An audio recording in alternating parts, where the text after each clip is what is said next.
हरे कृष्णा। तो फिर एक बार जो भी अभी भक्त पधारे हैं उनका हार्दिक स्वागत। और आप सभी वरिष्ठ वैष्णवगण, जैसे माता जी भी बैठे हैं, सो मैं उनसे कृपा याचना करता हूँ कि आप सभी वैष्णवगण मुझ पर कृपा करें कि इस तात्पर्य, इस प्रभुपाद ने जो इस श्लोक से अपना भावार्थ प्रदान किया है उसको मैं कुछ जस्टिफाई कर पाऊं और आपके समक्ष कुछ बोल पाऊं। सो आप सभी से कृपा याचना करता हूं। तो जब इस अध्याय का नाम है संध्या समय दीति का गर्भ धारण, तो जब दीति ने अपने पति कश्यप के साथ भोग करने की इच्छा की, तो उस इच्छा को सुनकर कश्यप ऋषि उनको कहते हैं कि अभी समय अनुकूल नहीं है। प्रतिकूल समय में भोग करने का परिणाम बहुत घातक हो सकता है। लेकिन दीति के मन में भोग करने की बहुत इच्छा थी और चेतावनी के बाद भी उनकी उपेक्षा करके उन्होंने स्त्री हट किया, पत्नी हट किया कि हमें भोग करना है। तो शास्त्र में वर्णन आता है कि कोई भी कार्य किया जाए जो शास्त्रों के विरुद्ध हो, वैष्णवों के महान संतों के आदेशों के विपरीत हो, उसका परिणाम बहुत ही घातक सिद्ध होता है। तो यहाँ पर दीति के मन में भोग करने की इच्छा बहुत तीव्र है और अर्जुन भी यहाँ पे भगवत गीता में हम देखते हैं कि एक प्रश्न पूछते हैं भगवत गीता में कि भगवान श्री कृष्ण के अर्जुन क्या पूछते हैं, अथ केन प्रयुक्तनम पापम चरति पुरुषम अन्नच्छितम वार्षम बलाधितो नियोजितः। हे प्रभु, ऐसी कौन सी शक्ति है हम सभी को अपने हृदय को अंदर से खींचती है और हमें पाप करने के लिए बाध्य करती है? उसके उत्तर में भगवान कृष्ण क्या कहते हैं, हे अर्जुन, काम एष क्रोध एष रजोगुण से समुद्भव महा अश्मर्ण महापापन विद्धेनम वैरिणा। वो हमारा सबसे बड़ा वैरी और शत्रु है जो हमारे हृदय में काम वासना बैठी है और ये हमें इस प्रकार के पाप कार्य करने के लिए बाध्य करती है। इसलिए दीति अपने आप को रोक नहीं पाई और जब कश्यप मुनि उनको कह रहे थे कि इस समय शिव जी अपने अनुचरों के साथ भ्रमण करते हैं। 24 नंबर श्लोक में आप लोग देख सकते हैं कि इसमें वर्णन आया है कि इस समय अगर हम भोग करेंगे तो शिव जी के प्रति अपराध हो जाएगा। लेकिन इतनी चेतावनी देने पर भी दीति मानी नहीं, तो संभोग का परिणाम यह हुआ कि उनके गर्भ में दो भयंकर पुत्र जन्म लेते हैं और उस समय कार्य होने के पश्चात दीति पश्चाताप भी करती है। यहाँ पे श्री प्रभुपाद इस श्लोक के 25 नंबर के श्लोक, जिस पे आज हम श्लोक पे चर्चा करने वाले हैं, उस श्लोक के एंड में इसके एंड में जो लास्ट के 3 वाक्य प्रभुपाद लिखते हैं तात्पर्य में, आप लोग भी अपने पास जो श्रीमद् भागवत में उसमें पढ़ सकते हैं कि उसमें आता है कि दीति को पश्चाताप हुआ है। लेकिन ऐसे पश्चाताप जब कोई इंस्ट्रक्शन देता है लेकिन उसको हम नहीं मानते और उसके बाद हमें रियलाइज होता है कि no, he was right. But ये एक बार हो सकता है अपने लाइफ में, लेकिन बार बार कोई नहीं कर सकता। एक बार गलती हो सकती है कि हम आचार्य वरिष्ठ की बात ना माने, लेकिन अगर हम बार बार न मानने के बाद पश्चाताप करें तो ऐसे पश्चाताप का कोई अर्थ नहीं है। लेकिन यहाँ पे कश्यप मुनि देख रहे हैं कि दीति ये पश्चाताप कर रही है, शी रियलाइज्ड, इसके लिए वो क्षमा कर देते हैं। वो क्षमा मांगती है दीति कश्यप मुनि से कि आपकी चेतावनी देने के बाद भी फिर भी ये मैंने इच्छा की और ये हमसे, देखिए हमसे बड़ी भूल हुई, मेरे से नहीं भूल हुई, हमसे बड़ी भूल हो गई। तो इसको देख के कश्यप ऋषि कहते हैं कि ठीक है, भूल हुई है, लेकिन उसका परिणाम क्या होगा? 2 ऐसे पुत्र पैदा होंगे जो देवताओं के शत्रु बनेंगे, पूरे ब्रह्मांड के विनाश का कारण बनेंगे। लेकिन वास्तविक हृदय पूर्वक पश्चाताप करने का प्रयास किया है, इसलिए आपको मैं आशीर्वाद देता हूं कि इन्हीं के कुल में भविष्य में चलकर ऐसा वंशज होगा जो भगवान का महान वैष्णव बनेगा, भक्त बनेगा, और वो थे प्रहलाद महाराज। और एक दूसरा वर दीति मांगती है, ब्रह्म श्राप से इन 2 पुत्रों की हत्या ना हो, वैष्णवों के अभिश्राप से इनकी मृत्यु ना हो। तो इस प्रकार से कश्यप मुनि वर देते हैं, और जैसे हम देखा कि उनको बताते हैं दीति को कि ये समय सही नहीं है। तो 24 नंबर का जो अनुवाद है वो हम पढ़ेंगे। इस बेला में भूतों के राजा शिव जी अपने वाहन बैल की पीठ पर बैठकर उन भूतों के साथ विचरण करते हैं जो अपने कल्याण के लिए उनका अनुगमन करते हैं। तो इसमें क्या बता रहे हैं कि शिव जी के जो गण हैं, अनुयायी है, जो भूत है, जो उनके आसपास घूमते हैं, वो शिव जी का अनुसरण क्यों करते हैं? क्यों करते हैं शिव जी का अनुसरण? अपने कल्याण के लिए। बहुत सुंदर अनुवाद है। हम देखते हैं कि जो भूत है, ये भूत भी चाहते हैं उनका कल्याण हो, और उसके लिए जो भगवान के परम भक्त हैं, जो शंभु एक परम वैष्णव है, उनको क्या करते हैं? उनके पीछे विचरण करते, उनके पीछे पीछे उनको फॉलो करते हैं, उनका अनुगमन करते हैं।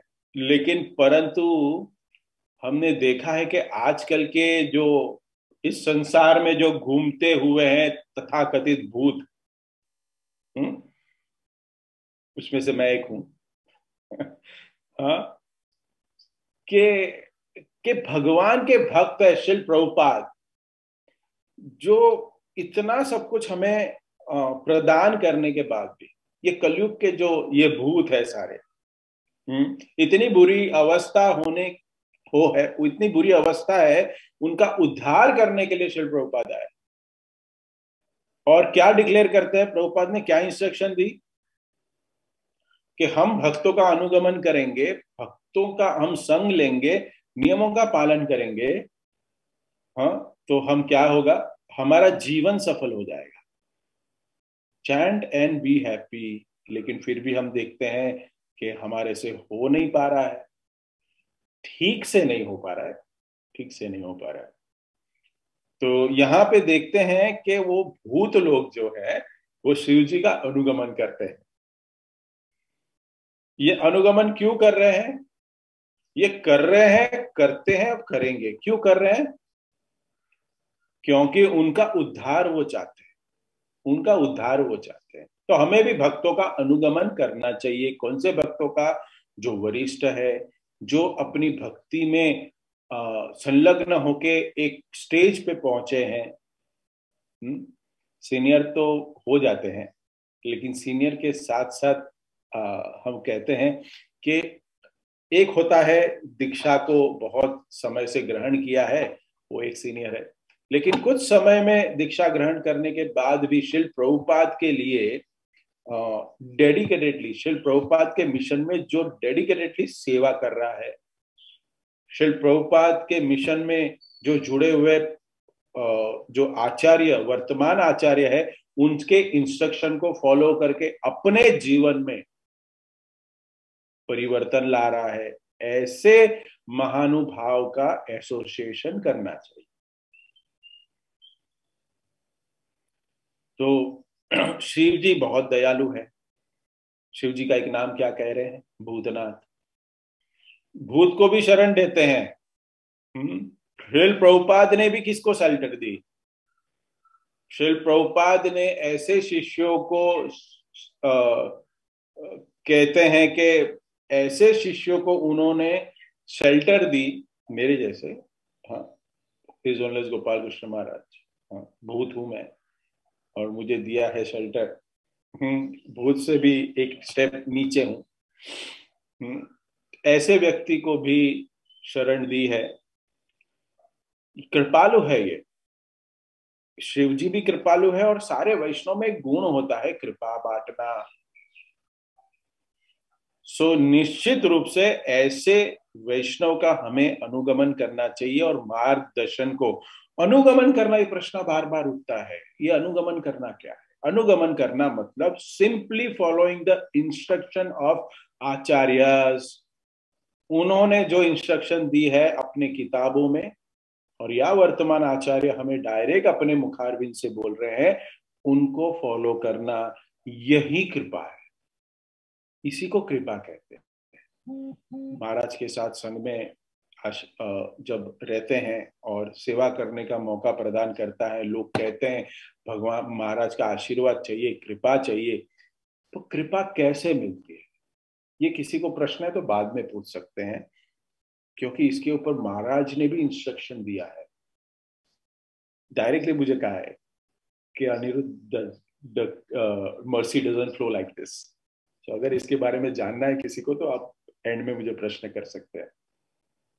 तो आज का जो श्लोक है, शिव जी का शरीर, हाँ, ये जो कुछ शब्द है कि बहुत ही डिफिकल्ट है, इसलिए मैं थोड़ा सा इंग्लिश में उसका अनुवाद पढ़ूंगा। Lord Shiva body is reddish and he is unstained, but he is covered with ashes.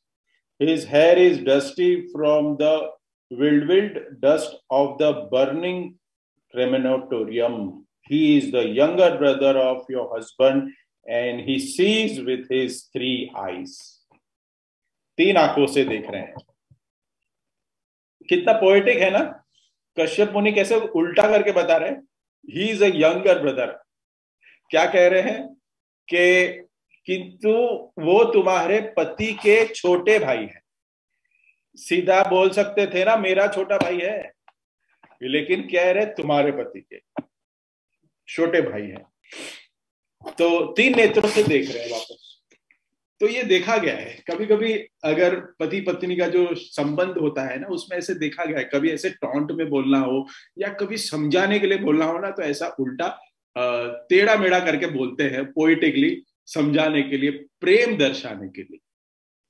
तो बहुत सुंदर तात्पर्य श्रील प्रभुपाद देते हैं, जिसमें शिव जी के बारे में बताते हैं।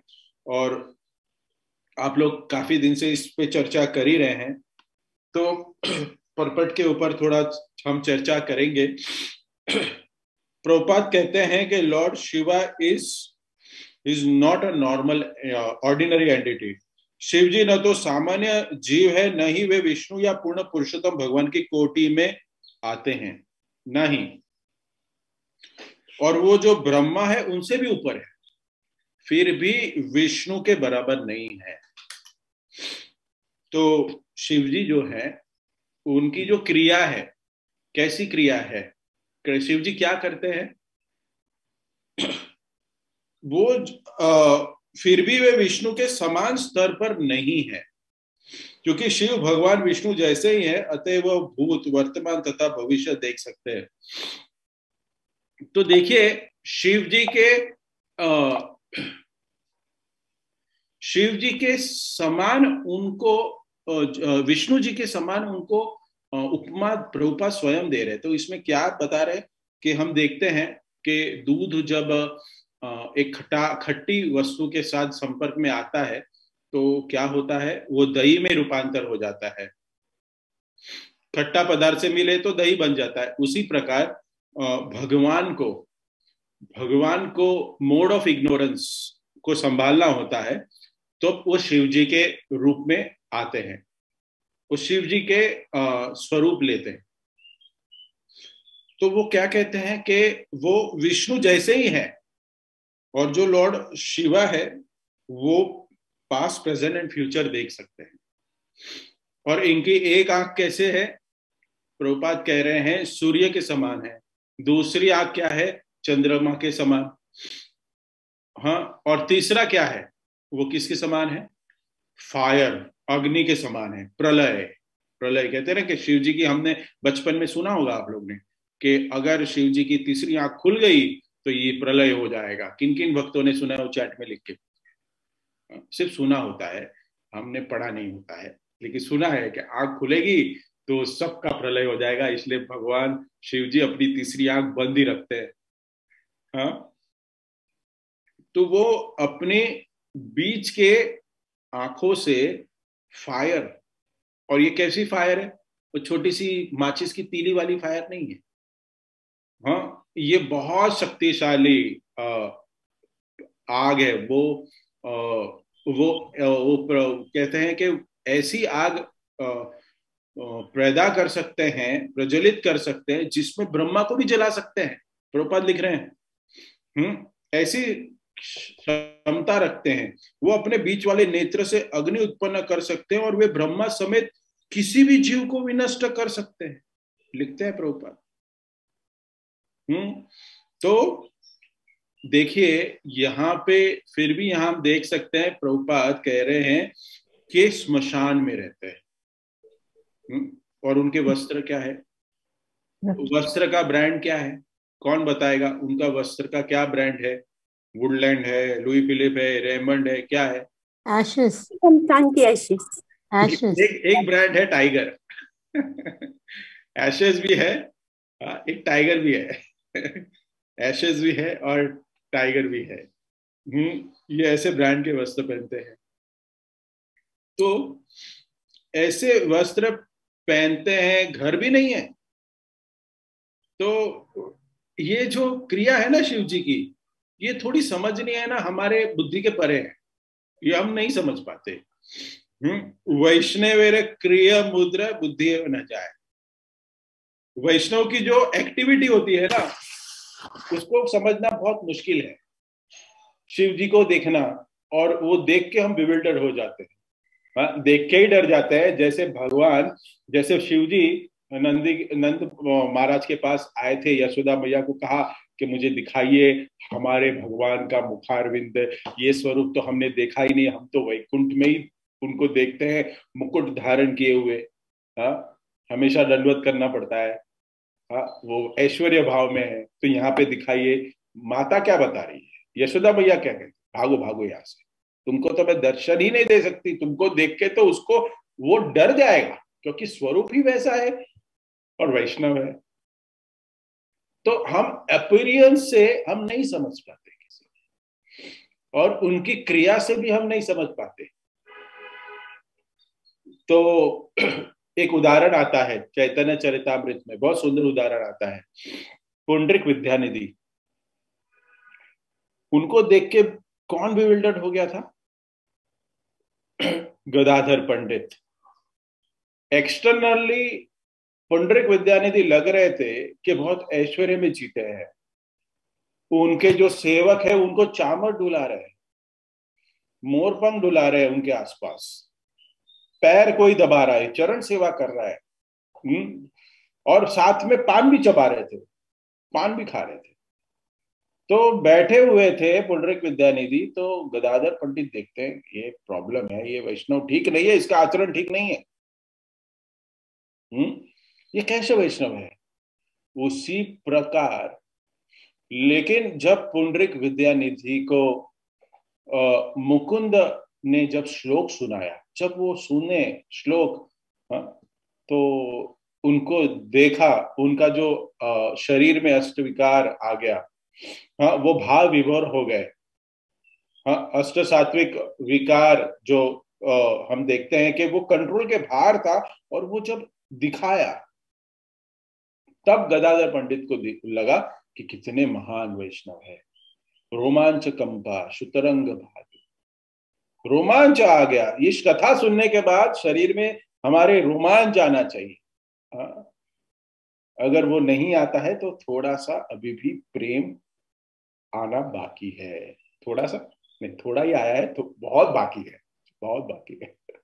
तो उसी प्रकार गदाधर पंडित को रियलाइज हुआ कि उन्होंने कितनी बड़ी मिस्टेक की थी। तो वैष्णव को समझने में गलती हो सकती है, इसलिए प्रश्न उठता है वैष्णव को समझने का प्रयास तो करना चाहिए, लेकिन वो प्रयास क्या होना चाहिए।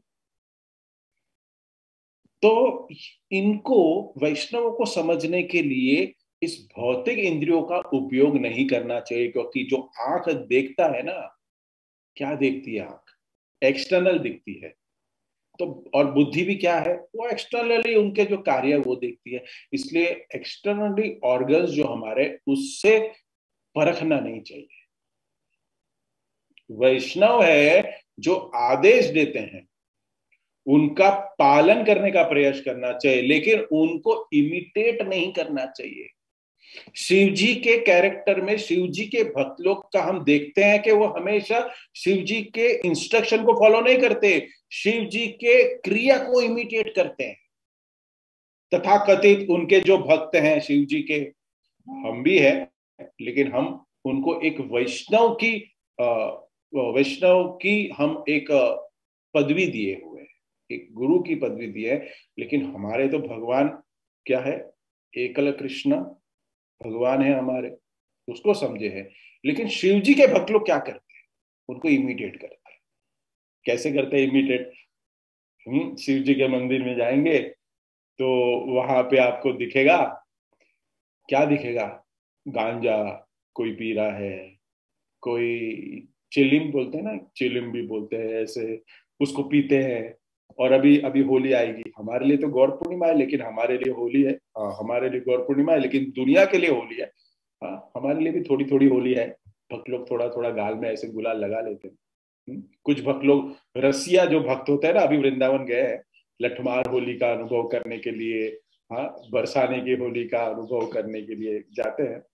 हाँ, लेकिन वो भगवान को अपने जीवन में लेके आनंद का अनुभव, भगवान को सेंटर में रख के आनंद का अनुभव, भगवान को कॉर्नर में रख के नहीं करते। इसलिए करना चाहिए।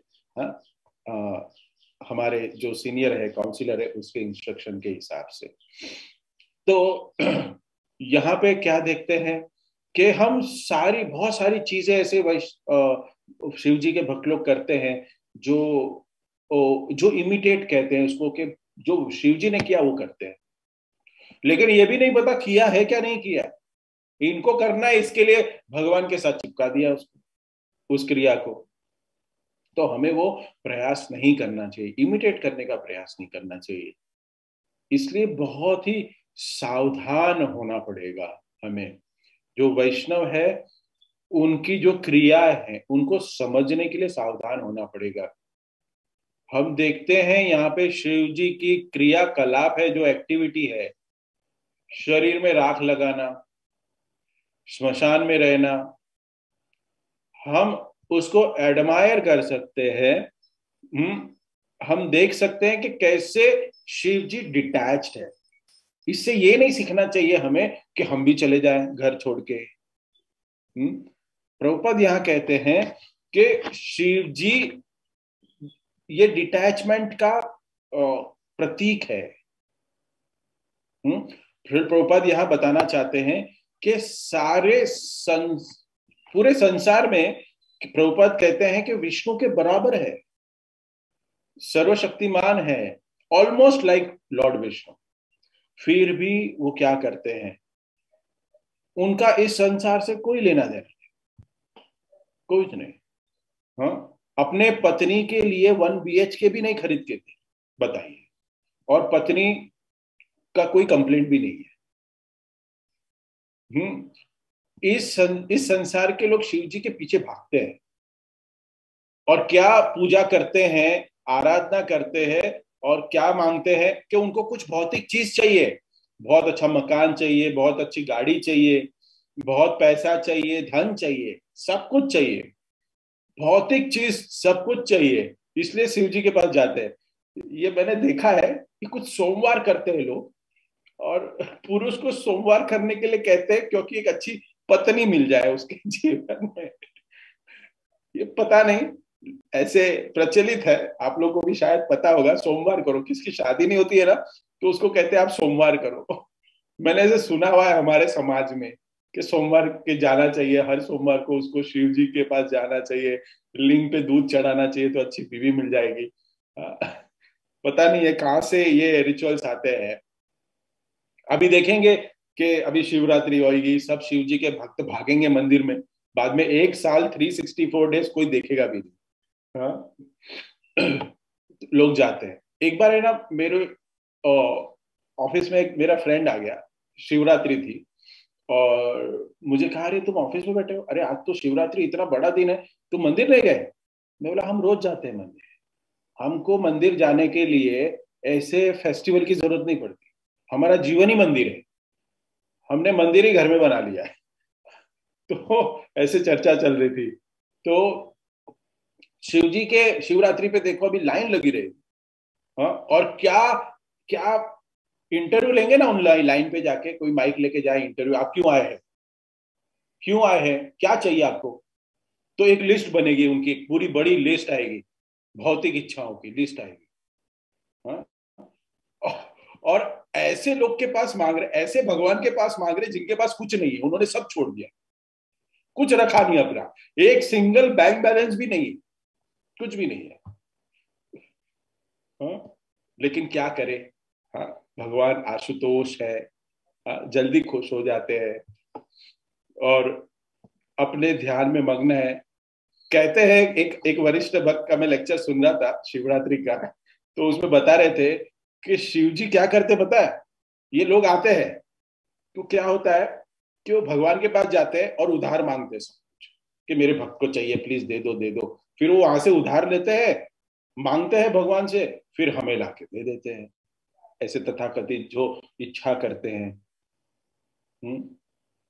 तो इस संसार के लोग जो है ये सब मांगते रहते हैं, लेकिन वो नहीं जानते कि भगवान के भक्ति में जो शिव जी लीन है वो कोई नहीं देख रहा है। हाँ, शिव जी कहते हैं सब ले लो लेकिन मुझे डिस्टर्ब मत करो, मैं भगवान की भक्ति कर रहा हूँ कैलाश में जाके, तुम्हें जो चाहिए सब मिलेगा बाबा, मैं मुझे डिस्टर्ब मत करो। शिव जी प्रसन्न बहुत जल्दी हो जाते हैं, आशुतोष हम देखते हैं। हम्म इस केस में शिव जी वैष्णव है तो देने के टाइम प्रसन्न नहीं होते, वो कृपा करते हैं, चलो ले लो ठीक है, तुम्हें कहीं ना कहीं एक रिलीजियन में तो उसका विश्वास बनेगा, क्योंकि अगर वो मंदिर आया है और उसकी कामना समझो 10% 50% मैंने पूरी कर दी, तो कम से कम उसका एक विश्वास बैठेगा, एथिस्ट तो नहीं बनेगा, ये भगवान को मीन्स मानेगा तो सही कि कोई एक शक्ति है। हाँ, तो इसलिए आशुतोष है, लेकिन आश्चर्यजनक ये बात है कि सबको देने वाले जो भगवान शिव है उसके खुद के पास कुछ नहीं है, प्रभुपाद भी यही लिख रहे हैं। तो जो बुद्धिमान व्यक्ति होगा ना वो क्या करेगा कि शिव जी के पास इतना सब कुछ मांगने के लिए जा रहा हूं, भौतिक कामनाओं से जा रहा हूं, परंतु भगवान शिव जो अपने कुछ भी कर सकते थे, क्योंकि जो सबको देगा वो क्या करेगा, वो अपने पास भी तो रखेगा ना। देखा गया है, हम तो ज्यादा अपने पास रखते हैं और थोड़ा कुछ प्रभुपाद को दिए हुए हैं, ज्यादा तो हमने अपने पास रखा हुआ है। एक बार गुरु महाराज ने कहा, एक भक्त डोनेशन देने के लिए आया।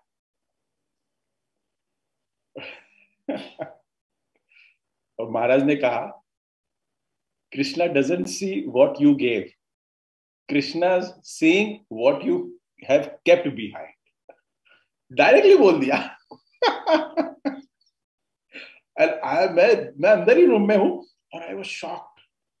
लेकिन ये इंस्ट्रक्शन किसको मिलती है पता है? किसको मिलती है? जो गुरु को 100% समर्पित हो गया है।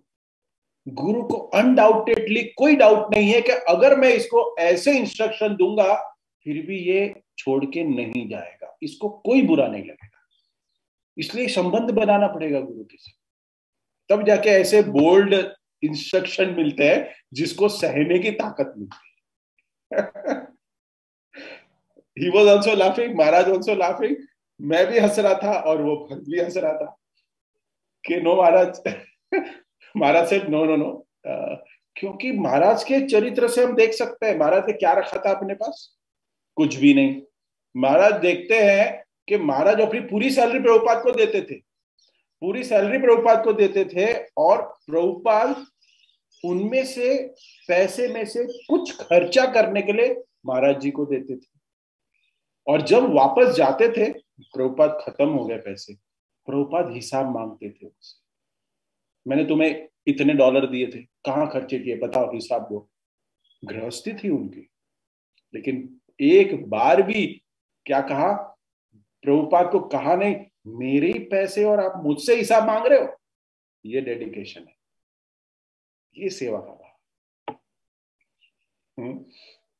तो ये देखना चाहिए मांगने वालों को शिव जी से कि उनके पास कुछ नहीं है तो वो क्यों ऐसे बैठे हैं, जबकि जब कुछ कर सकते हैं अपने लिए। पूरा एक आइलैंड का पूरी विश्व उनका है, जब वो उद्ध्वस्त कर सकते हैं, जब वो प्रलय कर सकते हैं, तो वो क्यों अपने पास नहीं रखते?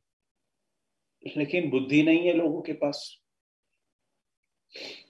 जो चीज उनके पास है असली धन, वो मांगना चाहिए ना।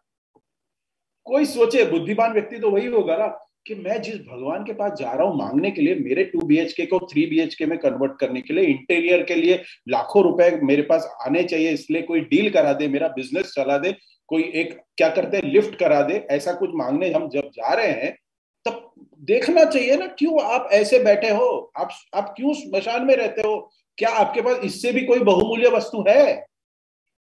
क्यों इसके पीछे आप नहीं हो? क्यों? ये बुद्धिमान व्यक्ति होता है। तो हमें किसी के पास थोड़ी सी ग्राम बुद्धि हो, थोड़ी सी, 350 ग्राम होता है हमारा दिमाग, तो थोड़ी ग्राम हो बुद्धि हो तो भौतिक चीजों के पीछे नहीं भागेगा कोई। इस कनेक्शन में बहुत सुंदर पास्टाई आता है, शिव जी भी इसके साथ जुड़े हुए हैं। हम सब जानते हैं मानसी गंगा में, एक मानसी गंगा के तट में वृंदावन में, वहां पे सनातन गोस्वामी थे, भजन कर रहे थे और शिव जी भी वहीं पे भी निवास कर रहे थे। तो एक दिन व्यक्ति आया और व्यक्ति आके शिव जी की तपस्या की और बहुत अच्छी भक्ति की और कहा कि मैं भौतिक इच्छा से आया हूं। और शिव जी को रिक्वेस्ट की, शिव जी से प्रार्थना की कि मुझे कुछ बहुमूल्य वस्तु दीजिए। शिव जी ने कहा मेरे पास तो कोई बहुमूल्य वस्तु है नहीं, हाँ मेरे पास कुछ भी नहीं है, देख लो मेरे पास पहनने के लिए कपड़ा भी नहीं है, मैं नहीं दे सकता, लेकिन सनातन गोस्वामी दे सकते हैं, सनातन गोस्वामी के पास जाइए। तो ये व्यक्ति बहुत ही भौतिकवादी इच्छा से था, इच्छावादी था, तो गया सनातन गोस्वामी के पास। सनातन गोस्वामी के पास जाके कहा मुझे भगवान शिव ने कहा है आपके पास आने के लिए, मुझे जीपीएस लोकेशन भेजा था, मैं पहुंच गया हूं ना, आप ही हो ना सनातन गोस्वामी? बोला हाँ आप ही हो, मैं ही हूं। तो एक कोई बहुमूल्य वस्तु है आपसे, आपके पास, वो बहुमूल्य वस्तु मुझे देने के लिए कहा है। तो सनातन गोस्वामी समझ गए कि भौतिक इच्छावादी है, क्योंकि सनातन गोस्वामी के पास क्या था, सबसे ज्यादा चैट में लिख के भेजिए, सस्पेंस अभी खोलिए मत क्योंकि आप सब लोग ज्ञानी हैं। हाँ, तो सनातन गोस्वामी ने कहा कि बाहर जो कूड़ादान है, डस्टबिन है, उसमें रखा है, उसमें रखा है, ले लीजिए, बहुमूल्य वस्तु है। तो कूड़ेदान में गया, डस्टबिन में गया, पहले तो अचंभित हो गया, सबसे बहुमूल्य वस्तु डस्टबिन में है, ये आश्चर्यजनक बात है। लेकिन क्या था, आरती था। हाँ, तो उनको क्या लगा, डाउट लगा कि अरे ये ऐसे कैसे हो सकता है, डस्टबिन में मैं क्या कोई कचरा मांगने आया हूँ, मैं कुछ बहुमूल्य वस्तु मांगने आया हूँ। लेकिन ठीक है, शिव जी के ऊपर प्रति थोड़ा सा विश्वास था, तो कहा है चलो मैं एक बार देख लेता हूँ, प्रैक्टिकल देख लेता हूँ कि क्या है।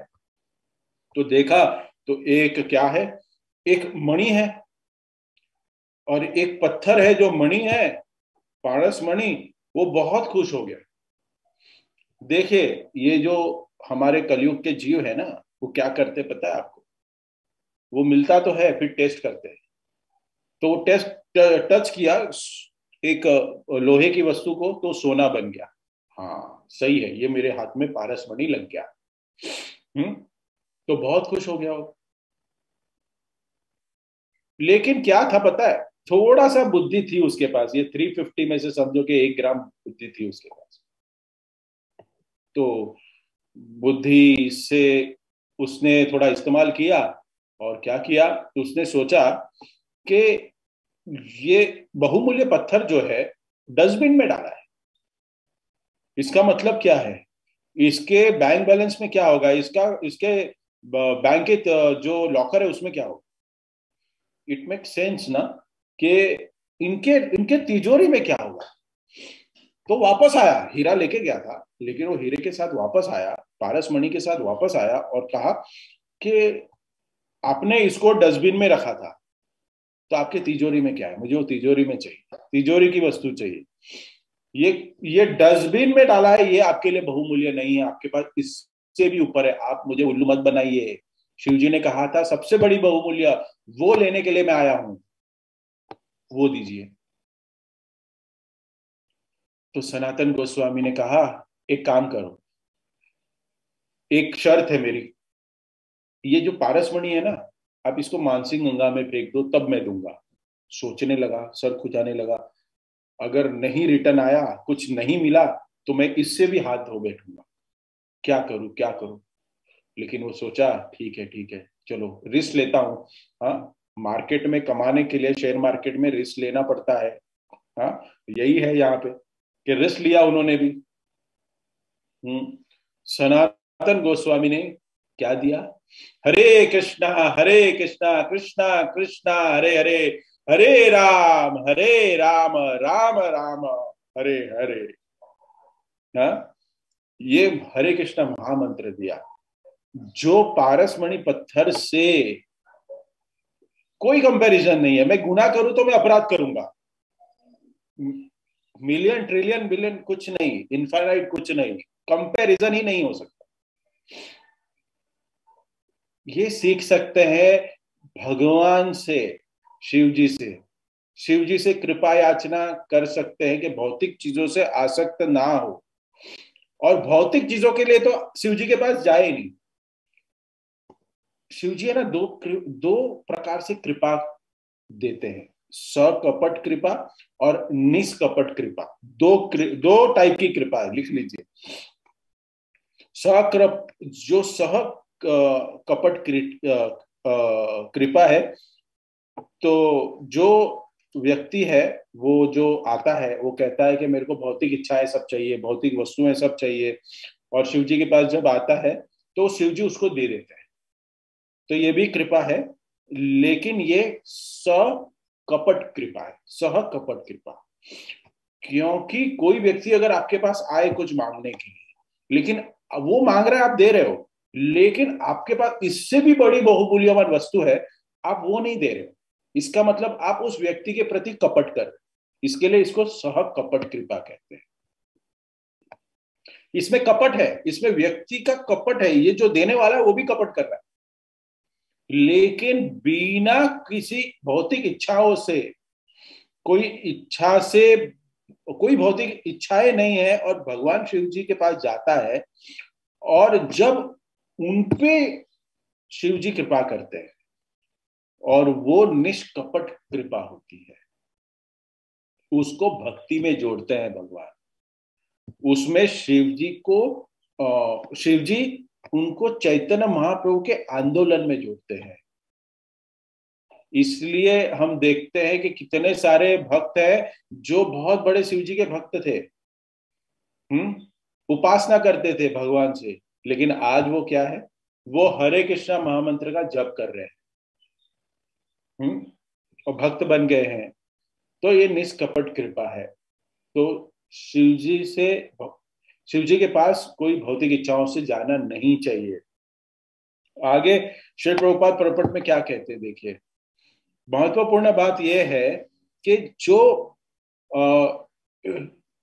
फार more powerful than far more powerful than Brahma, Brahma से भी है। हाँ? तो हम समझ सकते हैं कि शिव जी जो है ब्रह्मा से भी ऊपर है, विष्णु के सबॉर्डिनेट है। इसलिए भगवान का एक नाम है असम ऊर्ध्व। भगवान को असम ऊर्ध्व क्यों कहते हैं? कि उनके कोई बरोबर भी नहीं है और उनके ऊपर भी कोई नहीं है। कोई समान भी नहीं आ सकता और ऊपर भी नहीं आ सकता, सब नीचे है, भगवान के अनुगामी है। और ये चीज हम देख सकते हैं। तो यही श्लोक में कश्यप मुनि अदिति को यही बताना चाहते हैं, और हमें भी यही समझना है कि कोई चीज करने का, पर्टिकुलर कोई भी चीज करने का एक सही समय होता है। गर्भधान संस्कार भी उसी को कहते हैं। आजकल के तथाकथित कर्मी कितनी शादियां हो रही है, कितना सब कुछ इस संसार में एक एक एक एक एक कह सकते हैं एक मैन और वुमन का संबंध बन रहा है, लेकिन कोई उसमें क्रिया में कोई नियम नहीं है। कोई पंडित जी भी शादी कराने के टाइम नियम का कोई वार्ता ही नहीं करता, क्योंकि टाइम ही नहीं है, सबको सजने धजने में ही लगे हुए हैं। हाँ, हमारे जन्माष्टमी प्रभु जी 3 घंटा शादी कराते हैं। हाँ, उनके पास हमेशा कंप्लेंट आती है, प्रभु जी फटाफट करा दीजिए। अरे वो समझा रहे हैं आपको, आप गृहस्थ जीवन में एंट्री करने जा रहे हो, तो आपको समय देना पड़ेगा। लाइफ टाइम आप निकालने वाले हो, थोड़ा समझ तो लो कि 7 फेरे का मतलब क्या है, पति पत्नी का संबंध का मतलब क्या है। लेकिन आज किसी को समझना ही नहीं है।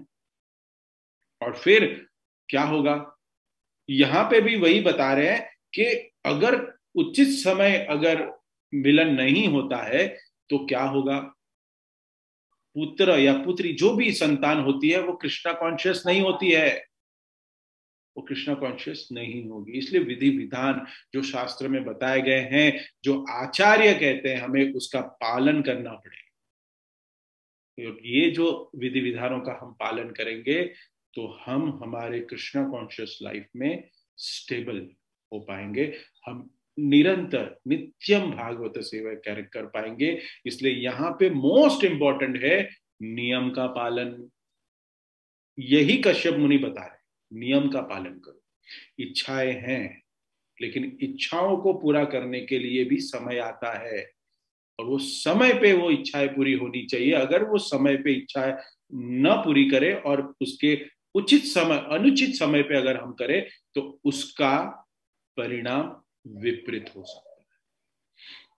तो इसी के साथ इस सेशन को मैं विराम देता हूं। I hope I justified this shloka. आप सभी वैष्णव का आशीर्वाद तो था ही, आई होप सो। किसी भक्त का कोई कमेंट, माता जी है लाइव सेशन में, तो निवेदन करता हूँ माता जी please comment and correct me if I am wrong. और किसी कोई भक्त का कोई प्रश्न, कमेंट, टिप्पणी है तो कर सकता है। Thank you. हरे कृष्णा।